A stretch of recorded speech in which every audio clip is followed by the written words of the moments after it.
إن الحمد لله نحمده ونستعينه ونستغفره ونعوذ بالله من شرور أنفسنا ومن سيئات أعمالنا. من يهده الله فلا مضل له ومن يضلله فلا هادي له.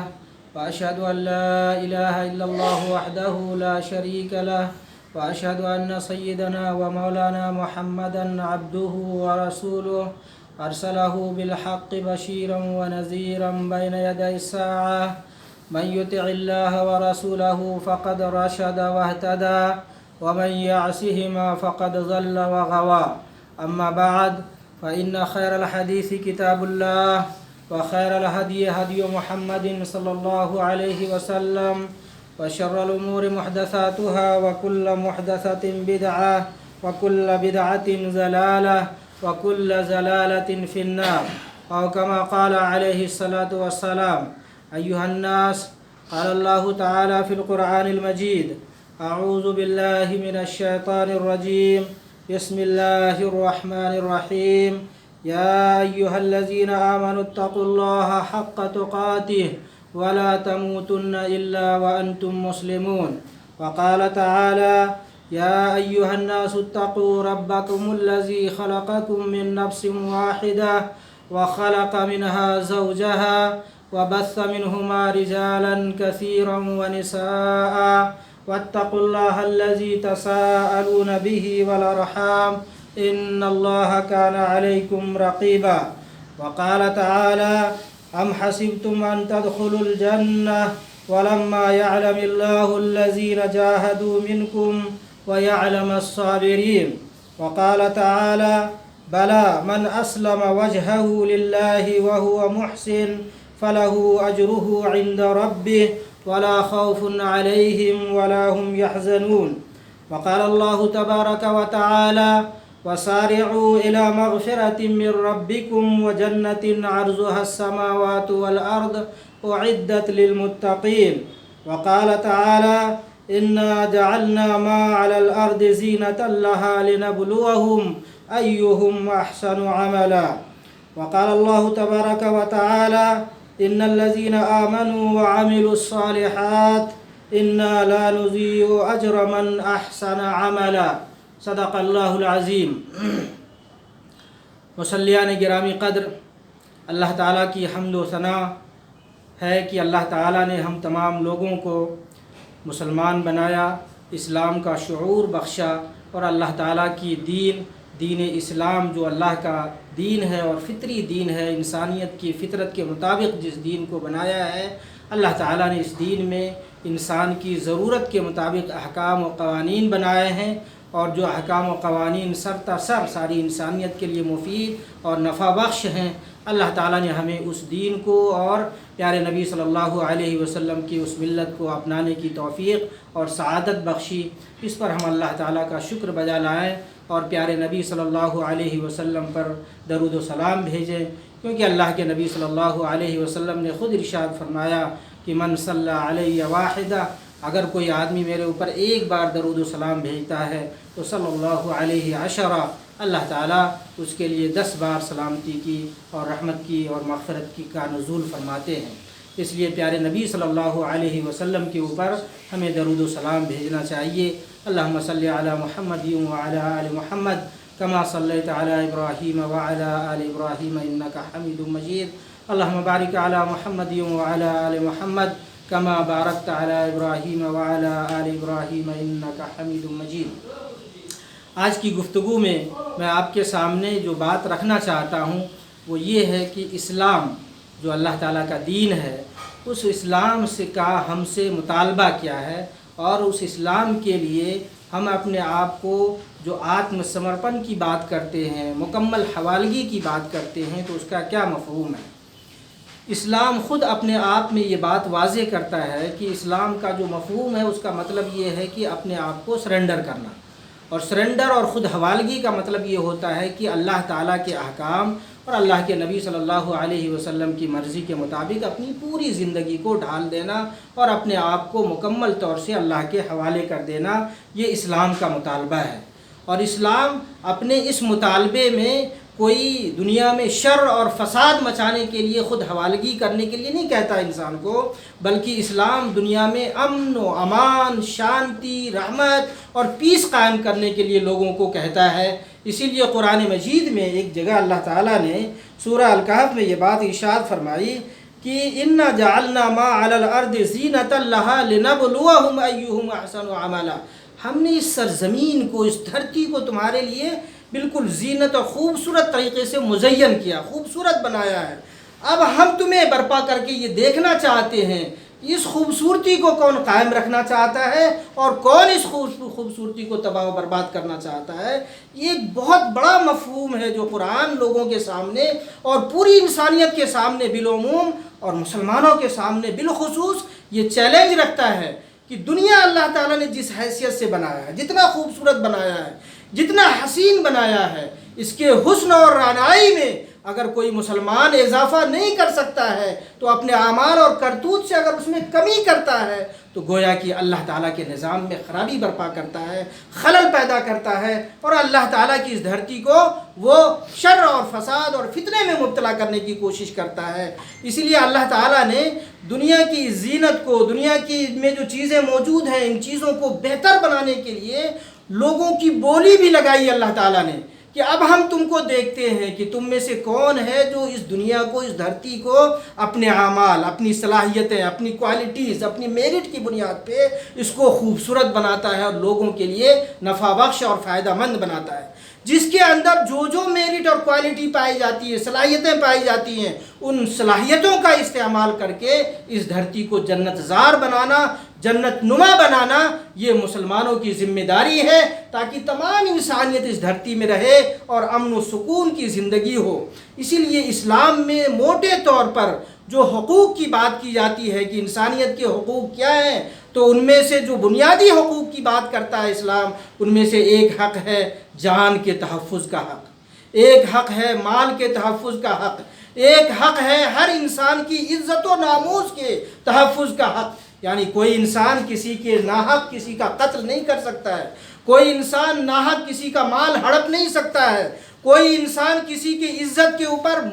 مانہانی کا الزام نہیں لگا سکتا، یعنی اس کی عزت نفس کے خلاف بلا وجہ الزام نہیں لگا سکتا ہے۔ اسی طریقے سے ایک حق یہ ہے کہ امن و سکون قائم ہو، یعنی جو جس خطے میں ہے انفرادی طور پر اس خطے کے دوسرے لوگوں کو اس کے ہاتھ سے اور اس کی زبان سے امن اور تحفظ ملنا چاہیے، نہ وہ اپنی زبان سے کسی کو نقصان پہنچانے کا کام کرے، نہ وہ اپنے ہاتھ سے کسی کو نقصان پہنچانے کا کام کرے۔ یہ اسلام بنیادی حقوق محفوظ کرتا ہے سارے انسانوں کا، اور سارے انسانوں کے لیے ان حقوق کو اللہ تعالیٰ نے قرآن مجید میں بھی ان کو کیا کہتے ہیں کہ محفوظ کیا ہے، اس کا تحفظ دیا ہے، اور اللہ کے نبی صلی اللہ علیہ وسلم نے بھی اس کا تحفظ کیا ہے۔ اب اس چیز کو ساری دنیا میں نافذ کرنے کے لیے، قائم کرنے کے لیے اللہ تعالیٰ نے امت مسلمہ کو برپا کیا ہے۔ چنانچہ قرآن مجید کی وہ آیت ہمارے لیے نشانی ہے کہ اللہ تعالیٰ نے فرمایا کہ وَلْتَكُمْ مِنْكُمْ أُمَّةٌ يَأْمُرُونَ بِالْمَعْرُوفِ وَيَنْهَوْنَ عَنِ الْمُنْكَرِ، تم میں سے ایک جماعت ایسی ہونی چاہیے جو خیر کی طرف يَدْعُونَ إِلَى الْخَيْرِ وَيَأْمُرُونَ بِالْمَعْرُوفِ وَيَنْهَوْنَ عَنِ الْمُنْكَرِ، جو پورا خیر کی طرف، یعنی دنیا کی جو بھلائی جن جن چیزوں میں ہے، اور ظاہر بات ہے کہ دنیا کا جو خالق ہے وہ بتائے گا کہ بھلائی کہاں ہے، ان بھلائیوں کی طرف، اچھی باتوں کی طرف لوگوں کو بلانا اور بری باتوں سے لوگوں کو روکنا پوری دنیا انسانیت میں سے ایک گروہ کی ذمہ داری ہے، ایک گروہ کی ذمہ داری ہے، اور وہ گروہ ہے مسلمانوں کی منتخب گروہ، مسلمانوں میں سے چنندہ لوگوں کی یہ ذمہ داری ہے، اور اس ذمہ داری کو مسلمانوں کی جماعت نے ہر زمانے میں انجام دی ہے۔ اور اس ذمہ داری کی انجام دہی میں نہ انہوں نے وقت کی پرواہ کی، نہ انہوں نے جان کی پرواہ کی، نہ انہوں نے مال کی پرواہ کی، نہ انہوں نے کسی اولاد کی پرواہ کی، بلکہ انہوں نے اس ذمہ داری کی انجام دہی کے لیے اپنا سب کچھ آتم سمرپن کر دیا، قربان کر دیا۔ تب جا کر کے ان کی ان قربانیوں کی وجہ سے یہ دنیا اس زمانے میں جنت بنی،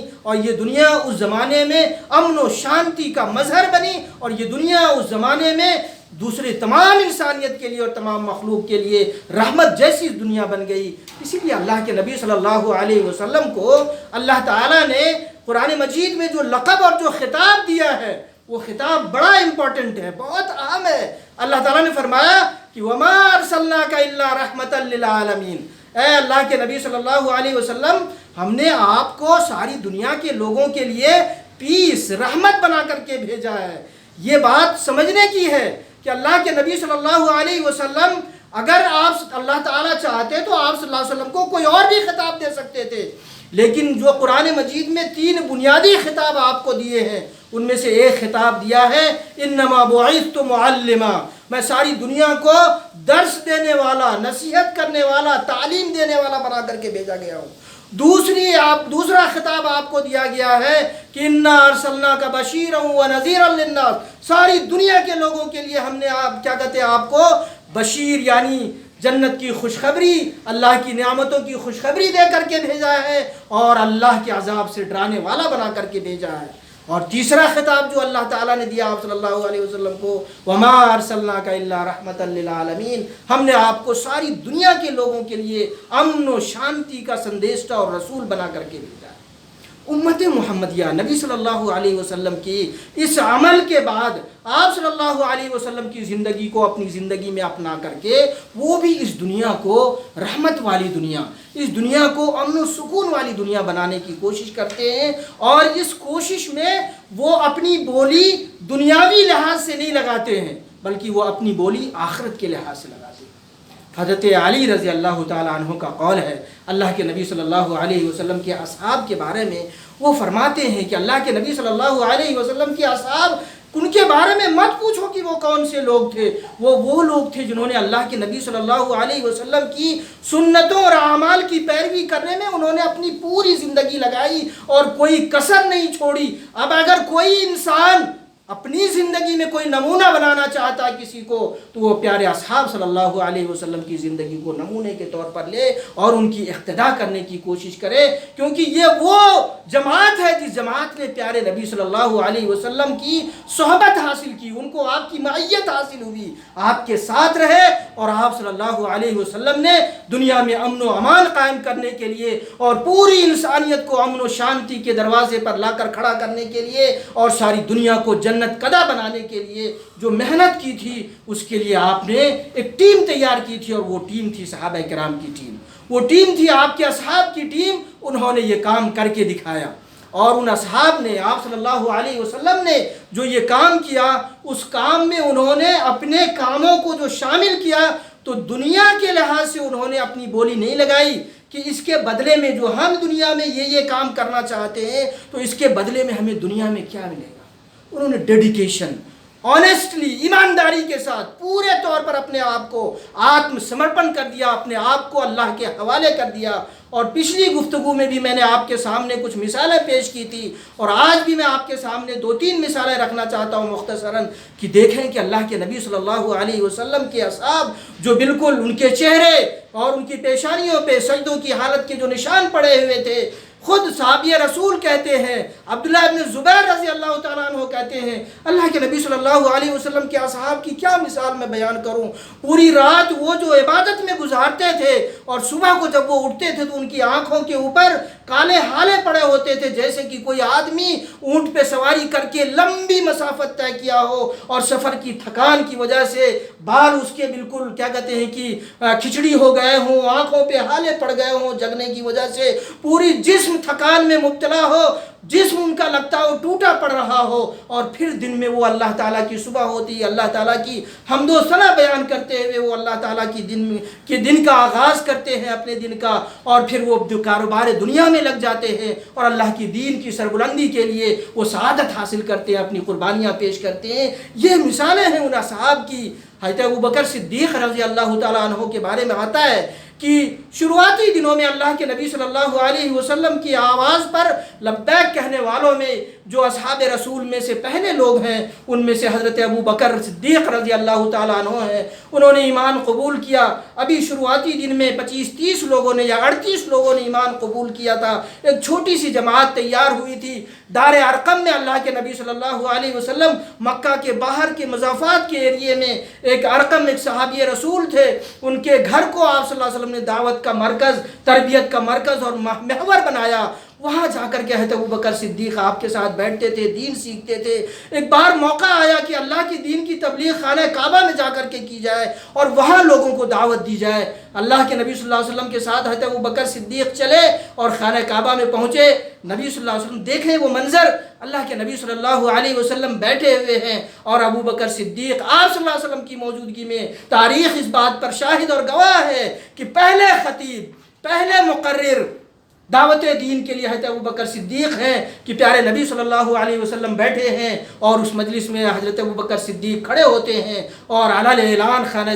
دعوت دین پیش کرتے ہیں کفار مکہ کے سامنے۔ غصے میں آ کر کے کفار مکہ تلملا جاتے ہیں اور وہ حملہ آور ہو جاتے ہیں۔ اجتماعی طور پر حضرت ابوبکر صدیق رضی اللہ تعالیٰ عنہ کے جسموں پر کو زد و کوب کیا جاتا ہے، ان کو سر پہ مارا جاتا ہے، خود نبی صلی اللہ علیہ وسلم کو چوٹیں آتی ہیں اور آخر میں یہاں تک کیا جاتا ہے کہ ابوبکر صدیق رضی اللہ تعالیٰ عنہ کو ایک کپڑے میں لپیٹ دیا جاتا ہے اور ان کو اس طرح سے کپڑے میں بند کر دیا جاتا ہے کہ سانسیں ان کی جیسے لگتی اکھڑ گئی اور ان کو یہ احساس ہو جاتا ہے کہ ابوبکر صدیق کا انتقال ہو گیا۔ وہ چھوڑ کر کے وہاں سے چلے جاتے ہیں۔ کچھ دیر کے بعد آپ حضرت ابوبکر صدیق کے خاندان کے لوگوں کو اس بات کا پتہ لگتا ہے۔ عرب جاہلیت میں یہ بات بہت مشہور تھی کہ خاندان کے لوگ اپنے خاندان کے لوگوں کی حفاظت کے لیے جان کی قربانی لگایا کرتے تھے۔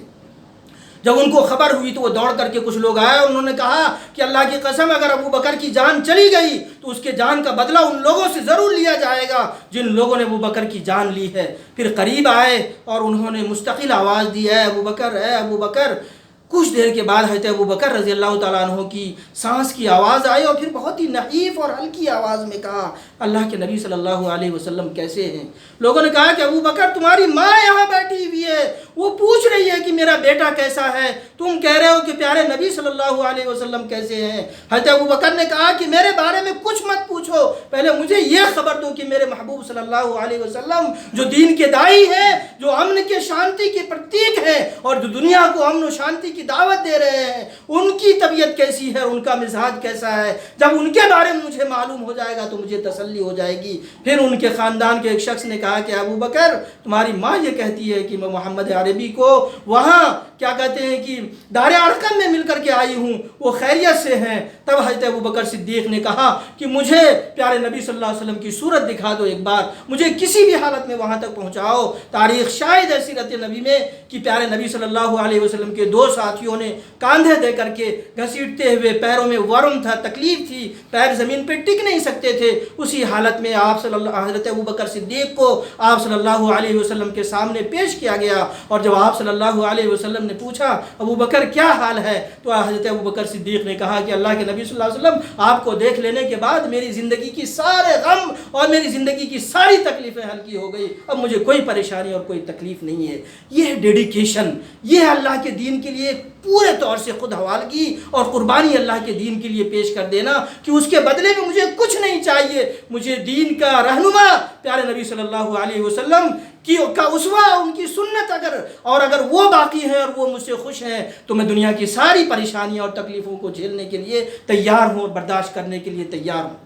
حضرت مصعب ابن عمیر رضی اللہ تعالیٰ عنہ کا وہ واقعہ ہم لوگوں کے دماغوں میں ہونا چاہیے۔ مکہ کے سب سے مالدار آدمی، اور اس مالدار آدمی کو جب اسلام کی توفیق اور سعادت ملی اور اسلام قبول کر لیا تو حضرت مصعب ابن عمیر کے والدین نے، ماں نے خاص طور سے کہا کہ بیٹا تم تائب ہو جاؤ اسلام سے۔ انہوں نے کہا کہ نہیں، میں کلمہ توحید پڑھ لینے کے بعد اس سے توبہ نہیں کر سکتا ہوں، نعوذ باللہ، میں اس دین پر ڈٹا رہوں گا۔ ماں نے کہا کہ بیٹا میں تمہارے جسم سے کپڑے چھین لوں گی، جبکہ مصعب ابن عمیر اپنے خاندان میں اور اپنے پورے مکے میں سب سے مالدار تصور کیے جاتے تھے۔ جو کپڑا، سیرت میں یہ بات لکھی گئی تاریخ میں کہ جو کپڑا وہ پہن کر کے گزر جاتے تھے گلی سے اور جس خوشبو کو وہ لگا کر کے نکلتے تھے، ان کے گزرنے کے بعد کچھ دیر کے بعد بھی لوگ وہاں سے گزرتے تھے تو کہتے تھے کہ یہاں سے مصعب ابن عمیر گزرے ہیں، کیونکہ انہی کے جسم کی یہ خوشبو آ رہی ہے۔ جو کپڑا وہ ایک دن پہن لیتے تھے دوسرے دن اس کپڑے کو پھر وہ نہیں لگاتے تھے، اس قدر مالداری تھی ان کے خاندان میں اور ان کے گھر میں۔